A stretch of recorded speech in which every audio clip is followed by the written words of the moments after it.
শ্রী রাধে। গত শনিবার মানে 21শে মার্চ আমরা গেছিলাম ডায়মন্ড হারবারে গুরু বাবার পাঠে। তো এই ভিডিওটা ওই দিনেরই। এই দিন না প্রচুর বৃষ্টি হচ্ছিল আমাদের এখানে। তো ঠিকই করতে পারছিলাম না যে আমরা যাব না যাব না। তো অবশেষে আমরা সকালে না গিয়ে বিকেলে বার হলাম 4টের সময়। তো যাই হোক, আমাদের ওখানে পৌঁছাতে পৌঁছাতে প্রায় 2.5 ঘন্টা সময় লেগে গেছিলো। 7টার দিকে আমরা ওখানে পৌঁছালাম। তো আর সেই সময় সবেই পাঠ শুরু হয়েছিল। 7টা থেকে ওখানে পাঠ ছিল, বাবা সবে পাঠে বসেছিলেন। বেলি ফুল আর জুঁই ফুলের মালা না বাবা খুব পছন্দ করেন। তো বাবার ছেলে বাবার জন্য একটা হালকা দেখে বেলি ফুলের মালা নিয়েছিল, যাতে বাবা মালাটা পরে পুরো পাঠে বসে থাকতে পারেন। ভারী মালা নিলে বাবার একটু সমস্যাই হয়, বাবা অনেকটা টাইম পরে বসে থাকতে পারেন না। তো যাই হোক, বাবার দর্শনে গেলে বাবার দর্শনের সাথে সাথে আমাদের কিছু কিছু গুরু ভাই বোনদের সাথেও দেখা হয়ে যায়। তো এটা একটা আমাদের এক্সট্রা করে পাওনা হয়ে যায় আর কি। এই দিন না আমি ভিডিও বানিয়েছিলাম, কিন্তু আসলে আমি ভাবছিলাম যে পোস্ট করব না, কারণ এডিটিং করতে অনেক সময় লেগে যায়, আর সেই কারণেই। তো হঠাৎ মেসেঞ্জারে দেখি যে একজন লিখেছ যে দিদি বাবার পাঠে গেলে এবারে ভিডিও করনি, কই পোস্ট করলে না।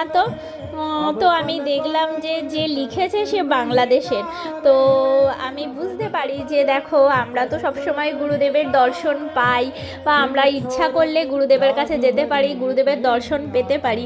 কিন্তু বাংলাদেশে বাবার যে শিষ্যরা আছে, ভক্তরা আছে, ওরা তো প্রচুর মিস করে বাবাকে, ওদের গুরুদেবকে ওরা প্রচুর মিস করে। তো সেই কারণে ওরা চাইলেও গুরুদেবের দর্শন পায় না। তো যাই হোক, সেই কারণেই ভাবলাম যে না, ওর যখন মনের ইচ্ছা হয়েছে, তো সেই জন্যই আবার এডিটিং করলাম, করে পোস্ট করছি। তো তোমরা একটু পাঠের কিছু মুহূর্ত এখানে দিলাম, তোমরা একটু দর্শন করো সবাই।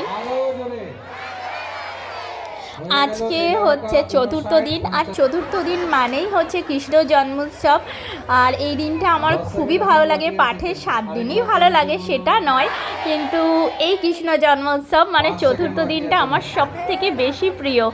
আর আশা করি তোমাদের সবারই এই চতুর্থ দিনটা খুবই প্রিয়, কারণ ভগবানের জন্মোৎসবটা পালন করা হয়, বেলুন দিয়ে সুন্দর করে সাজানো হয়, প্রত্যেকে আমরা হলুদ রঙের পোশাক পরি, আর সাথে তো আছেই চকলেট, খেলনা, লুটালুটি।